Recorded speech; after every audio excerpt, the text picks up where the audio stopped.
इंसान की ज़िंदगी में सुकून तब आता है जब इंसान दो चीज़ों को छोड़ना सीख लेता है। नंबर 1 है माजी का दुख और नंबर 2 मुस्तकबिल का खौफ। माजी में जो कुछ हो चुका है उसे बार बार सोचने से वो बदल नहीं जाएगा, और मुस्तकबिल में क्या होगा इसकी फिक्र आज का सुकून ज़रूर छीन सकती है। हम अक्सर उन चीज़ों का बोझ उठाए फिरते हैं जो ना हमारे इख्तियार में है और ना हमारे हाथ में।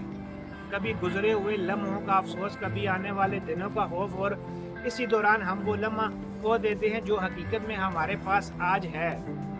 जो गुजर गया उसे सबक बनाकर छोड़ दें, जो आने वाला है उसे अल्लाह पर छोड़ दें, और जो आज आपके पास है उसे शुक्र के साथ जिए।